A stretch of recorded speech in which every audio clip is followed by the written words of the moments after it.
And welcome. If you're just in from some panic buying, Christmas shopping, put your feet up and let us tell you what's been going on in the world of football. Not as much as we'd have hoped, actually. Quite a bit of football off because of the snow, but not enough to keep Garth Crooks and Matt Holland away from the Final Score studio. Now, before we get into the headlines, let's have a little look at the Emirates, because it was scenes like this at lunchtime and around the country that have forced, well, most of the football in England and Scotland to be postponed today. It's wonderful for snowballs, fantastic for snowmen, not great for football, and Elf and Safety don't like it either. But doesn't it look pretty? So a reduced fixture list across the country. Only one game in the Premier League playing right now. That's at Ewood Park. Blackburn Rovers versus West Ham, where the latest score is 1-0 to the home side. Defender Ryan Nelson made the breakthrough shortly after half-time, scrambling the ball over the line from close range. Steve Keane's first game, of course, is replacing Rovers boss Sam Allardyce, has not been a classic. Both sides struggling to create clear chances. Defeat for the Hammers would increase the pressure on Avram Grant. There's around 15 minutes left at Ewood. And these fixtures still on in the Championship. Norwich are leading at Coventry City at the Ricoh Arena. Grant Holt with the goal there. It's Derby 1, Reading 1, looking there for their 6th straight league draw, Reading. Hull 2, Bristol City 0. Jay Simpson with both of the Tigers' goals. Leeds 1, QPR 0 at the moment. The leaders are behind Elland Road. Of course, they were beaten last week at home to Watford. Could it be their second defeat of the season? Max Gradle, the scorer for high-flying Leeds. Incidentally, that match against Ipswich and Leicester City is planned to go ahead of schedule at 5:20. Nottingham Forest 2, Crystal Palace 0. The struggling visitors looking set for a 13th defeat of the season. Sheffield United 1, Swansea 0. The Blades may have lost their boss Gary Speed to Wales, but another Welshman, Ched Evans, has popped up and scored against Welsh club Swansea. So it's 4-1 at Exeter City. More goals flying in there just as we've come on air. The only match in League One to survive the weather. Sheffield Wednesday have never won there at St James's Park. It doesn't look like they're going to today either. And there we go, the Scottish games that are on. Not many, but I can tell you that in the SPL, it's Hearts 1, Inverness Caledonian Thistle 1. Kevin Carl equalising from the spot for third place Hearts. Kilmarnock 2. Hibernian 1, Liam Kelly with both goals for the home side. Only 3 other fixtures have gone ahead in the lower Scottish leagues. So, the lunchtime kickoff was at the Stadium of Light. Incredibly, no snow in the northeast. Bolton with the visitors. Alistair Mann was there for us. And go up to 6. Sunderland 1, Bolton 0. After a largely quiet opening 30 minutes, this game at last began to bear the hallmarks of a meeting of 6th against 7th. A delightful moment of invention from Asamoah Gyan brought the Stadium of Light from its slumber, and though Jussi Jääskeläinen denied him, within 60 seconds Sunderland prospered from the momentum that his shot had created. And so when Darren Bent had his effort parried, Danny Welbeck stooped to head the home side in front.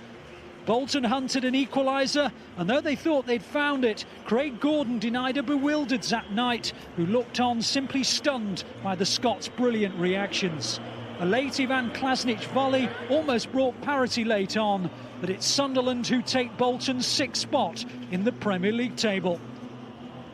And that save alone is worth tuning in later on to Match of the Day, even though there won't be too much Premier League football for you. Let's head to Ewood Park, though, now and get the latest from there with James Mason. Yes, good afternoon, Gabby, from a tropical East Lancashire, where the latest is Blackburn Rovers 1, West Ham United 0. On a day in which both sides have had a chance to shine, Gabby, through the cold weather, it's sadly been a game of very few chances, with quality really at a premium. But it's Blackburn who do lead through Ryan Nelson's 3rd league goal of the season, bundling the ball over the line at the second attempt early in the second half as Blackburn push again. Steve Keane, the caretaker manager of Rovers, who we knew very little about last week, will be delighted with what he's seen, although chances have been few and far between. But gone is the reliance on long ball football, and in its place has come short, sharp passing, with players keeping the ball moving at every opportunity. He looks a very hands-on manager, and before the game he was out there on the pitch prior to the game, putting the players through their paces. In response, though, Avram Grant and West Ham have looked very sedate and done little to win their first game in over 16 months. Lewis Bowe-Morte and Frederick Piccioni coming the closest chances to scoring in the first half,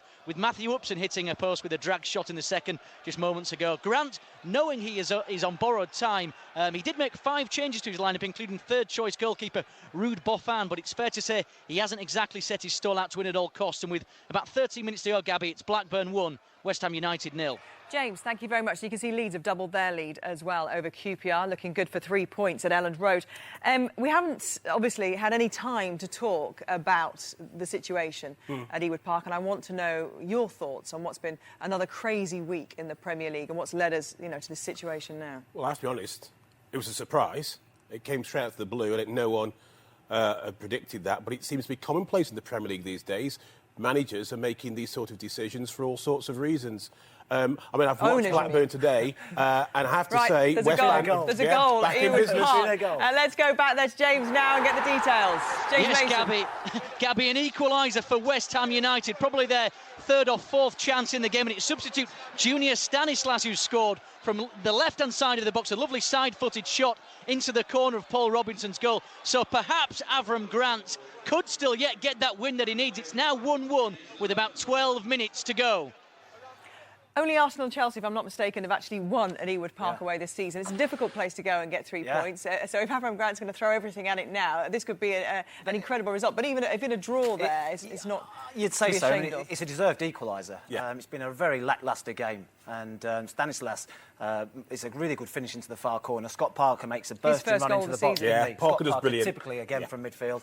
Bursts into the box, it ricochets off to Stanislas, and it's a curling finish into the corner. Really good finish. And they deserve that as well, because they have been, a positive in the second half and really tried to get back into the game. To be fair, Piquian had 2 chances. Upson hit the post. Matty's right, it's a well-deserved equaliser.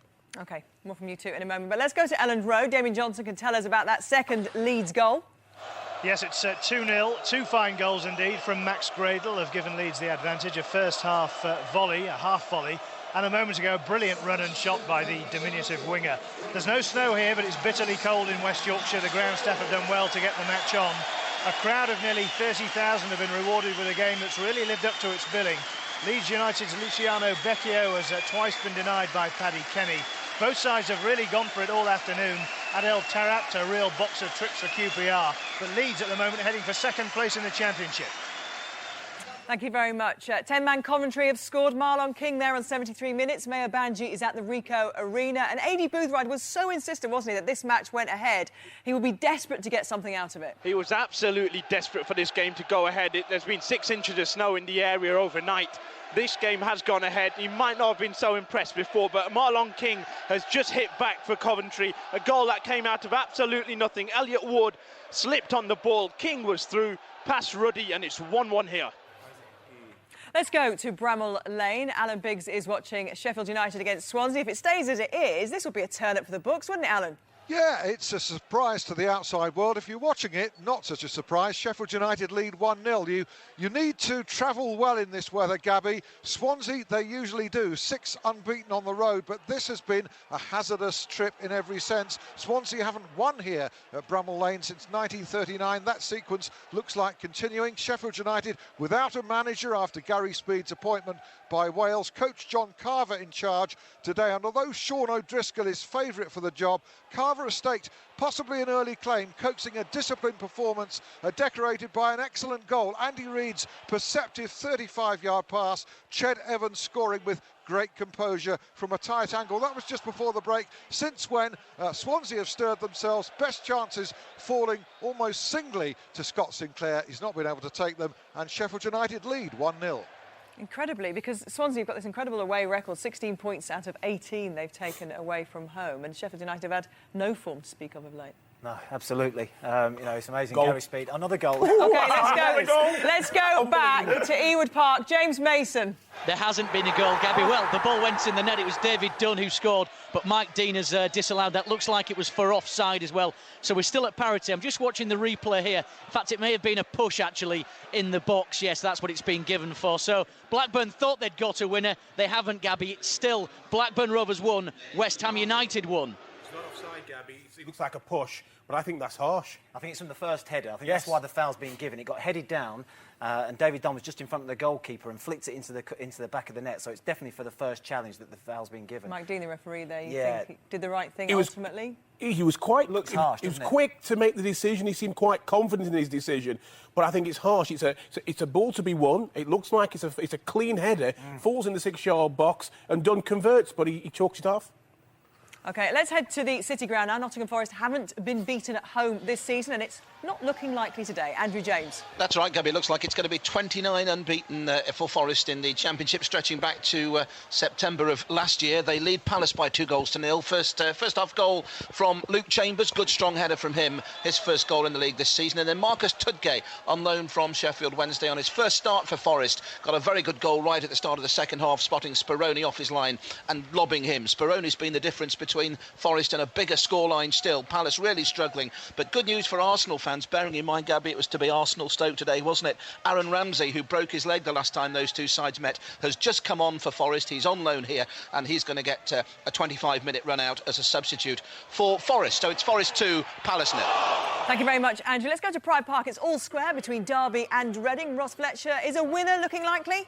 Well, the rate we're going, yes, hugely entertaining game in freezing conditions. Both sides bludgeoning really forward, going toe-to-toe. The first goal coming in the first half, Shane Long's penalty on 42 after being pulled back by Sean Barker, picked himself up to slot it home. Chris Coleman's equalising just after the hour for Derby. His 11th of the season, a free header from Paul Green's right wing cross. Both teams have hit the woodwork as well. Luke Moore's been denied at the death by the Reading keeper Adam Federici, who's just palmed one from underneath his own bar. And Simon Church, the Reading sub, was played through by Karajan, but Stephen Bywater spread himself to save. It looks like there should be another goal in, given the number of chances we've had, but it's Derby 1, Reading 1. Thank you very much. Let's go to Tony Lockwood at the KC Stadium. Bristol City have avoided defeat in 8 of their last 9 matches. That record looks like it's not going to be extended today, Tony. No, Gabby, it's Hull's day. Jay Simpson with his first 2 goals in club colours, promising to extend City's unbeaten run to 6 games. Cameron Stewart it was who made it. Simpson providing a close-range finish. Stewart, on loan from Manchester United, has impressed throughout. He could have given them a more comfortable lead, but rolled the ball the wrong side of the post. Jamie David, another to go mighty close. But on the hour mark, Simpson scored his second, drilling the ball past David James and into the bottom corner. And it looks very much as if Bristol City's 3-game winning run is at an end. Hull City 2, Bristol City 0. At the moment, thank you very much, Tony. Hearts are on a run of 6 wins in a row. Brian McLaughlin is at Tynecastle to see if they can make it 7. Yeah, well, they're not looking that way at the moment. It's Hearts 1, Calais Thistle 1, just 5 minutes left, Gabby. Calais took the lead after 14 minutes. Grant Monroe with a header, but then the equaliser coming from a Kevin Kyle penalty 9 minutes later. Since then, Hearts have dominated. David Templeton's crashed one off the crossbar. Kevin Kyle's fired wide. Stephen Elliott's fired over the crossbar. Hearts are on top. They just can't find a goal, though. 5 minutes to go. Hearts 1, Calais 1. You can see there, thank you very much. You can see Liam Miller's been sent off for Hibs. So let's go to Rugby Park. Ian Turner is watching this one. Yes, Gabby, a light dusting of snow over 50% of the Rugby Park pitch, but it hasn't stopped this turning into a pretty good game. Liam Miller has just been shown a red card, and no one beside me in the press box has a clue what it was for. He did trip Connor Sammer on the edge of the box, didn't seem to merit a red, but the referee showed it anyway after a 5-minute delay and discussions with the rest of his officials. By half-time here, Kilmarnock had scored 2 very nice goals through Liam Kelly, but the small band of Hibs supporters who have kept themselves warm by singing from the very first whistle were further warmed when Derek Riordan fired home a Derek Riordan special 9 minutes into the second half. It could go either way now. Good game, 2-1. Good stuff. Thank you very much, Ian. Sheffield Wednesday are at St James's Park. They've never won a league game there. Not looking likely today, Hamish Marshall. No, because it's 4-1 to the home side, and they're being rewarded for their efforts to get this game on as tons of snow were cleared from the pitch and the stadium surrounds. The veteran Jamie Curitin, who gave them the lead, has scored 2 of the goals, but after Tommy Smith levelled, 2 goals in 4 minutes after the break from Liam Sercombe and Scott Goulburn turned the match. Wednesday, as you say, had the incentive of going top with a win, and it's just a week since they scored 6. That must seem a very long time ago for the 800 fans who've braved the trip here. 6 minutes to go. Exeter 4, Sheffield Wednesday 1. Thank you, Hamish. 500-mile round trip for those Sheffield Wednesday fans as well. Lovely.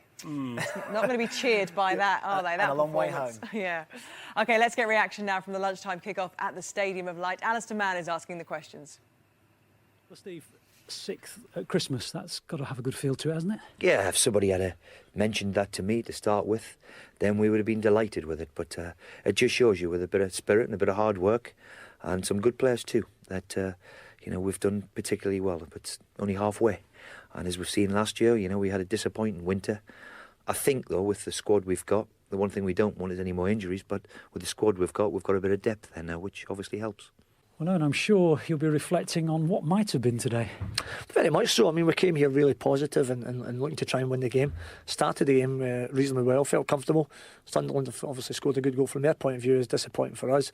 I think there was a collision. Gary Cahill slipped in the box, and but still a good finish from the lad because Jussi made an outstanding original save. But then came out the second half and really took the game to Sunderland, as you know. We had a great chance prior to half time. Craig Gordon did a wonder save, but he's a very good goalkeeper, and that's why he's at a very good club. So there's no doubt about it. We really pushed him hard late on. A couple of good saves, goal line clearances, but that's the drama of the Barclays Premier League. I have to ask you about the save from Zap Knight. Both managers have been glowing in their praise. What do you remember of it, first of all? It was just a ball to the back post. I think one of their centre halves knocked it back across, and I've just flung myself back across the line to hopefully get something in the way of it. And I've managed to react and get my left hand to it, which was just strong enough to get it over the bar. It really was. We're not being over the top. No. We're not overusing superlatives. It was an incredible save. It's the best save of the season. I mean, it really was incredible. Zap Knight, in fairness, probably should have scored. He's only 3 yards from goal. If he puts his foot through it, it hits the back of the net. But Craig Gordon literally gets his hand to it on the goal line and tips it over the bar. It was out this world. It was 2 moments of magic in the game. That and Darren Bent's touch for the goal, where he brought it down over his head. Scooped it out the sky. Out the sky, brilliantly. Great touch. First time shot. Danny Welbeck heads it in. So 2 moments of magic in the game. Won it for Sunderland. I mean, they're next to each other in the league. They're very evenly matched sides, aren't they? Probably a draw would have been a fair result. Bolton were very positive, as Owen Cole quite rightly said there. Almanda and Davies up front. It's a good partnership. And they had chances in the game themselves. Klasnic came on, didn't he, and had 3 really good chances late on in the game. So a draw probably would have been a fair result, but Craig Gordon's save deserved to win the game for Sunderland. That's the one thing that I think Owen Coyle left out conveniently. He didn't want to criticise his player publicly. He brought on Klasnic, with something like 15 minutes to go. Klasnic could have had a hat-trick. He had 2 half chances and a gilt-edged chance at the end to equalise, and he blew it. He knew it blew it. And on Match of the Day, that one game that you probably see tonight, or is there 2? I can't quite remember. 2 games? When you see it, at the end of the game, he gives an expression that says, yeah, it's been a bad 20 minutes. OK, let's check in on that other game in the Premier League today. In fact, the Premier League this weekend, because everything tomorrow is off already as well. So James Mason at Ewood Park. Last minutes there. Looking like a winner from anybody? If it's going to be anyone, Gabby, it'll be West Ham. They're really going all-out attack now. Credit to Avram Grant, who I suppose has had his hand forced into making various substitutions. Carlton Cole and Junior Stanislas, the goal scorer, have come on. It's Blackburn Rovers that do have a free kick now. We're into the last few minutes. I'll just see this free kick go just wide, actually, from Pedersen, just wide over Rudy Buffon, or Boffin, however you pronounce that. It's spelt Boffin, the West Ham third-choice goalkeeper, in for Robert Green today. So the game may be petering out, but it looks like West Ham, if anyone, may get a late winner. It's 1-1, Gabby. Thank you very much. Let's go to Pride Park. The goal's already come through there on the video printer. It looks like a winner for Reading, Ross Fletcher. Certainly does. You said, Gabby, there may be a winner here. I thought there would be as well. And Shane Long, as you can see, his second of the game, restoring Reading's lead. It was a hanging right-wing cross by Joby McAnuff. Stephen Bywater, the Derby keeper, didn't know whether to come or to stay at home, and Long just nodded the ball in when free from 10 yards. That would be Reading's first win in 6 after 5 draws, and Derby's 4th defeat in a row. Derby 1, Reading 2. Thank you very much. And Robbie Savage, of course, you can speak to and hear from on 606 a little bit later on. I wonder what he's got to say about that. Let's go to the City Ground, though, now, where Nottingham Forest looking good for 3 points. Andrew James. Yes, I don't think Robbie will be looking forward to coming here on December the 29th. Forest bang in form. They lead by 3-0 against Palace. Gareth McCleary just on as a sub, taking a pass from another sub, Nathan Tyson, and superbly drilling the ball past Julian Speroni. Forest have been in control throughout, and it's 5 successive defeats now for Palace. The first time that's happened for 7 years. It's Forest 3, Palace 0.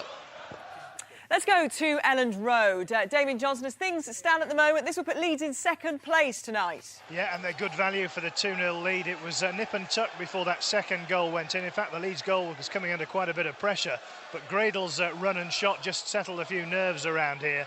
They're the form team in the Championship. This would be 9 unbeaten now And you have to say they, as well as QPR, are serious promotion contenders. Playing the game out now, just 2 or 3 minutes remaining. Leeds lead 2-0. Final score there, Dundee 2, Stirling 0. Of course, Dundee have had that 25-point deduction for going into administration. And let's go to St James's Park, where Exeter have extended their lead, 5-1 now. It looks like they've beaten Sheffield Wednesday comprehensively, a team who've never won at St James's Park. Hamish Marshall. Yeah, Gabby, the Exeter fans are shouting easy, easy. I'd love to know if anyone had this result on their cup. And Wednesday have been blown away by an amazing second-half performance from the Grecians. The 5th goal being added by John O'Flynn, a substitute. Lovely strike from the edge of the penalty area. The Exeter fans are loving this. The side leads by 5-1. Mayor Banji at the Ricoh Arena. Dying moments of that match there. Any sign of a winner? Yeah, it's just got one. Norwich. Grant Holt it was. A great ball in from a corner. Grant Holt at the back post to head in. And Coventry's, all of their hard work has been undone. It's Coventry 1, Norwich 2. A.D. Boothroyd might not be quite so happy right now that he pushed for that one to be on. No, I know. Sometimes things like backfire. OK, let's go up to Tynecastle. Brian McLaughlin, Hearts, Inverness. Edgy moments at the end of the match? It's finished, Gabby. It's finished. Hearts 1, Calais Thistle 1. Hearts missing the opportunity to join Celtic in second place. Calais Thistle, though, they have the keeper, Ryan Essen, to thank. Pulled off a couple of magnificent saves from Kyle and Templeton. Hearts have been on this magnificent winning run, 6 straight wins up until this point today. Calais Thistle, however, they remain unbeaten away from home in the league since November 2009. A magnificent run. Well done to Terry Butcher's side. It finished though. Hearts 1, Calais Thistle 1.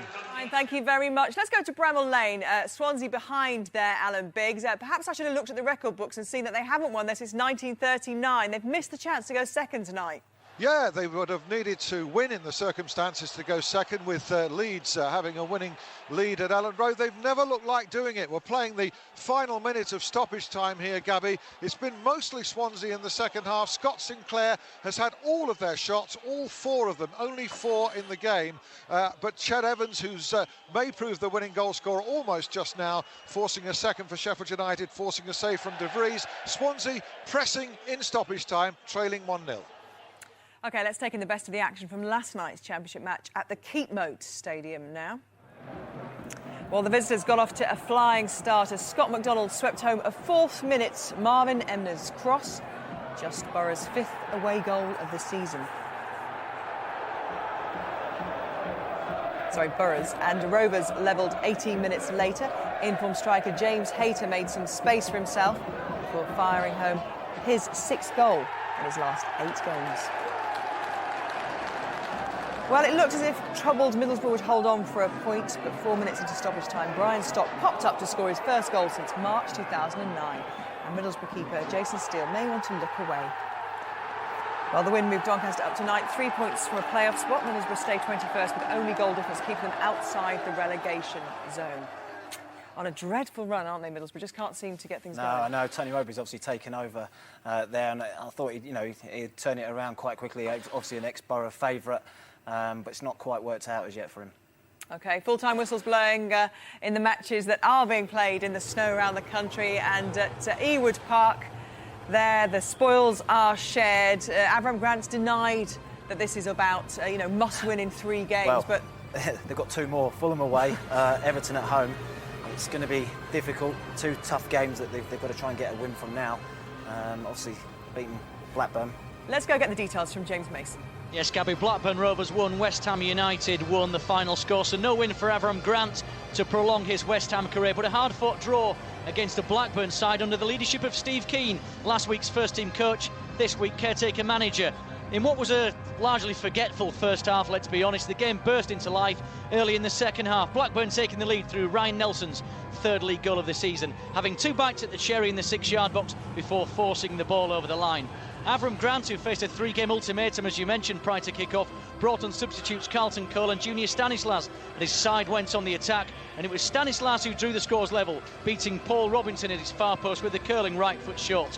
Blackburn did think they had a winner through David Dunn, but his strike was ruled out for a push on a West Ham defender. And Steve Keane did try to stamp his authority in the Blackburn style of play, neglecting the long ball, which the new Indian owners have criticised for a shorter passing game. But it was West Ham who looked the likely of scoring as the game entered its final period, as they attacked at will. So as we mentioned for Avram Grant, the sands of time continue as he looks for that elusive win. It's 1 down with 2 to go. It ended Blackburn Rovers 1, West Ham United 1.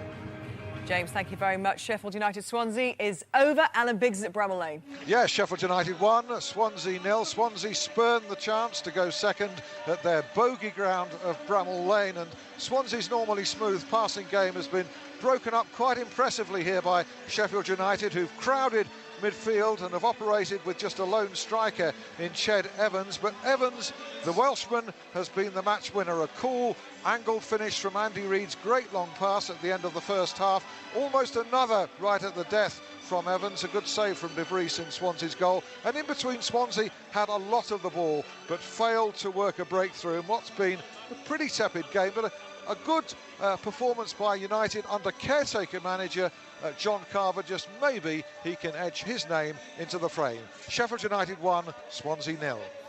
Thank you very much. Let's go to Rugby Park. The final whistle is blown. Ian Turner can give us the details. Kilmarnock 2, Hibs 1. Kilmarnock continue their climb up the SPL table, and again it was Mixu Patalainen's commitment to playing football on the ground that brought the rewards. His side had 2 lovely goals in the bag by half-time, both scored by Liam Kelly, and although Derek Riordan pulled one back early in the second half, Kilmarnock, unlike many a Scottish heating system just now, had enough fuel in the tank to, albeit nervously at times, hang on. Hibs' Liam Miller was mysteriously shown the red card as time ran out. It finished Kilmarnock 2, Hibernian 1. Let's check in with Mayor Banji. The final whistle coming at the Ricoh Arena? Yeah, a couple of minutes left. It's still Coventry 1, Norwich 2 here. Double from Grant Holt. A first, a diving header after 64 minutes. An inch-perfect ball from Russell Martin. Grant Holt diving in. The second from a corner, him at the back post. And in between, Coventry did and were level thanks to Marlon King. Elliot Ward slipped in defence. King converted. But a flashpoint in this match came after 34 minutes. Coventry down to 10 men since Aaron Gunnarsson was sent off for what the referee deemed to be a late two-footed challenge on loan Henri Lansbury, on loan from Arsenal. Of course, a couple of minutes left. Coventry have just hit the post thanks to Freddie Eastwood. But I think they may just fall short here. Coventry 1, Norwich 2 with seconds remaining. Mayor, let's go to Elland Road where the final whistle has blown, and a famous win for Leeds, Damien Johnson, especially where it takes them in the table. Absolutely, up to second now. 2 goals from Max Gradle settled it in Leeds' favour to extend their unbeaten run to an impressive 9 games now. A half volley in the first half put them ahead. The second came after a wonderful elusive run and shot in the second. That's 6 for the season now for Gradle. It was open and entertaining with both sides really going for it.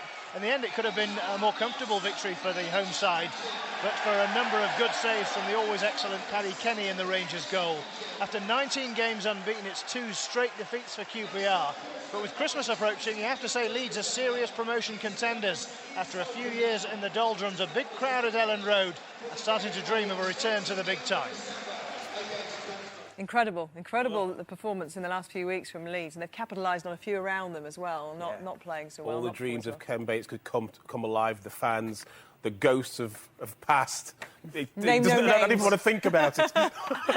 OK, the final whistle is blown at the City Ground. I know it's not going to be such a happy Christmas for Crystal Palace, but Nottingham Forest's home record, it's still incredible, really. They haven't lost at home since last September. Andrew James. That's right, Gabby, up to 29 games. And just like Leeds, Forest hoping perhaps they might be in a return to the Premier League this season. They've won by 3-0. Luke Chambers' header in the first half set them on their way. Palace had defended manfully in the early stages of the game, but their erratic defending came back to haunt them. A mix-up in goal allowed Marcus Tudgate to lob the keeper Speroni from 30 yards, and then substitute Gareth McCleary right at the end, making it 3-0. It's 5 defeats on the trot for Palace. Difficult to see them avoiding the drop this season. Forest, though, beginning to look strong. Forest 3, Palace 0.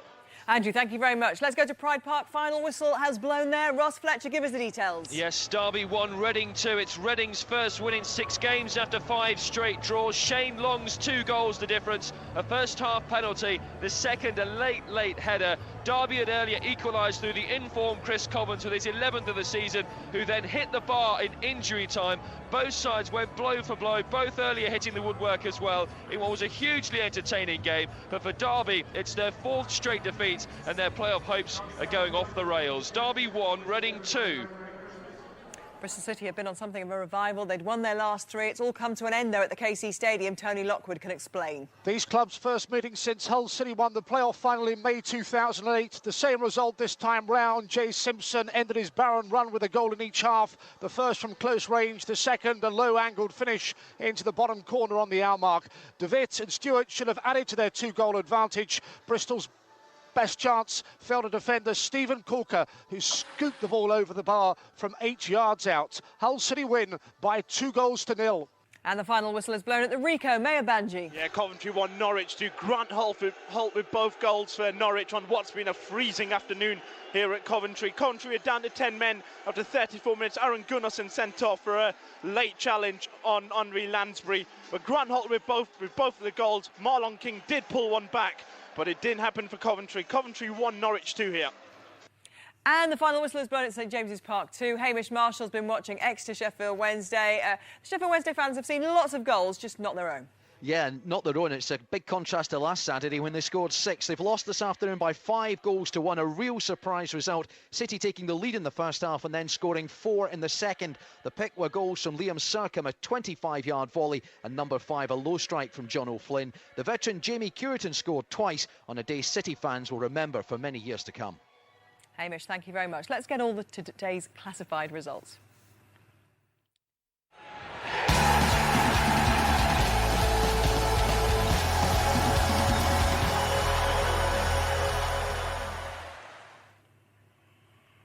So, as you see in the Barclays Premier League, most of today's action postponed, but Blackburn Rovers 1, West Ham United 1 is a result, and Sunderland 1, Bolton Wanderers 0.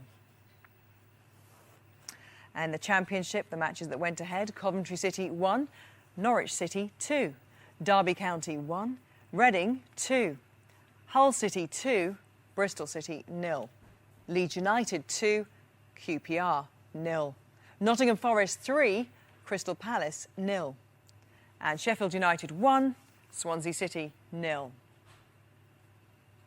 Just one game in League One, but it was a goal fest. Exeter City 5, Sheffield Wednesday 1. And most of the matches in Blue Square Premier postponed. Fleetwood Town 1, Newport County 1 is a result, though. And in the SPL, Hearts 1, Inverness Caledonian Thistle 1, Kilmarnock 2, Hibernian 1, the only 2 games played there. And in Scottish Division 1, Dundee 2, Stirling Albion 0, the only match played. And one game in the Ironbrew Scottish Division 2, Alloa Athletic 2, Airdrie United 3. And one result there, Queen's Park 1, Elgin City 1 in Division 3. Let's have a look at the tables then for you.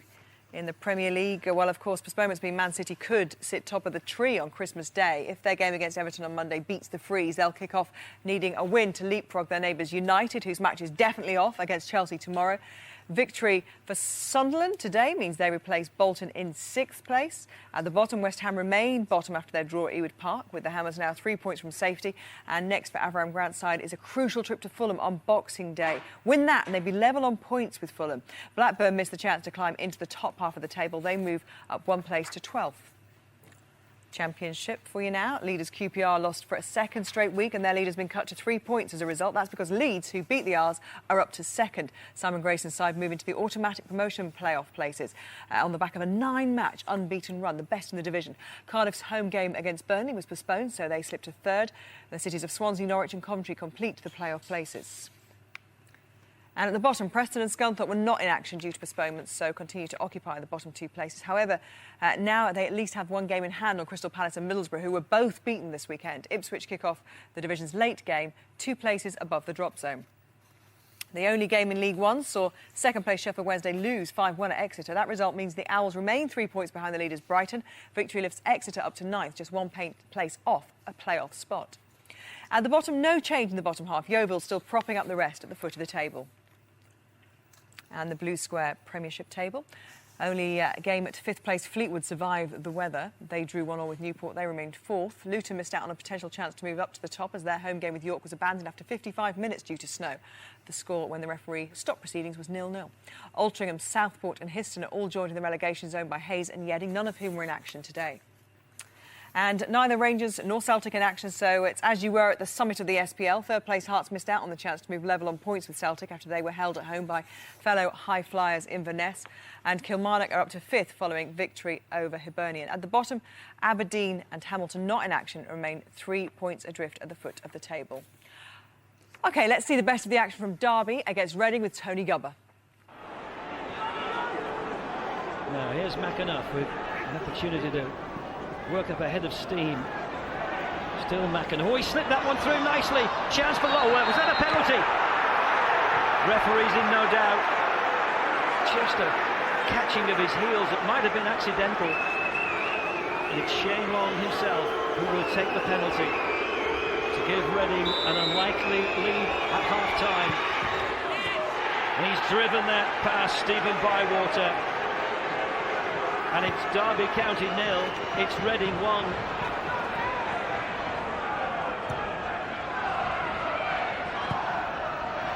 In comes the cross from Commons! He's done it again! That man, Chris Commons. You just wonder where the Reading defence was. It's Derby 1, it's Reading 1. It's not a bad ball in. Oh, it's a winner! It's a winner! And it's that man, Shane Long, again. There was nobody to challenge Shane Long. And it's Derby 1, it's Reading 2. OK, let's get the headlines from the Premier League today. Blackburn 1, West Ham 1. Junior Stanislas helps the Hammers make their point at Ewood, but Avram Grant's side remained bottom of the table. Ryan Nelson had put Rovers in front in Steve Keane's first game in charge. Sunderland 1, Bolton 0. Danny Welbeck's winner sends Sunderland 6th, but the Black Cats are greatly indebted to a wonder save. It really was from keeper Craig Gordon. And it was weather chaos across the country. Those were the only Premier League games to beat the weather today. The matches with Arsenal, Birmingham, Wigan and Liverpool were all called off. Tomorrow's fixtures have also gone, including the clash between Chelsea and Manchester United, which makes for a fairly skinny match of the day. I'm doing the late shift today. The Allens will join me on that truncated programme, 10:25 on BBC One. It is worth tuning in, if only for that save. And the Football League show is on right after us. And Manish will bring you everything you need to know from the Football League. And the bonus earlier at 11:25. An extraordinary day. I felt all discombobulated today. It's been very bizarre, hasn't it, watching all these games being called off around the country. And then it dawned on me that a lot of these players won't have played for 2 weeks when it comes to Boxing Day, even if they play then. Yeah. You know, when it's not forecast, that kind of break, how do they deal with that? You're desperate for a game.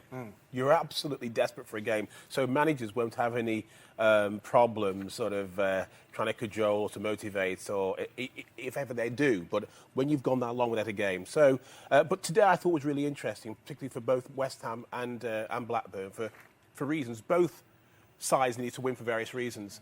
Blackburn, for me, seemed to lack the punch and the determination and the grit that they normally get with St Allardyce.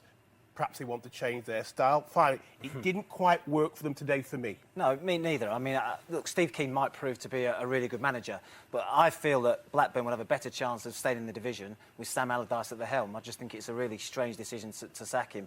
Yeah, I mean, today I thought it was a really disappointing performance, really, from Blackburn and West Ham. I thought it was quite a poor game. The other one, I thought Sunderland-Bolton was a very good game. I thought, you know, end-to-end. Danny Welbeck, I thought, was excellent. I thought he was terrific. And the save from Craig Gordon, as you've already mentioned, was out this world. So yeah, that save alone is worth watching match today for, definitely. Thanks for that.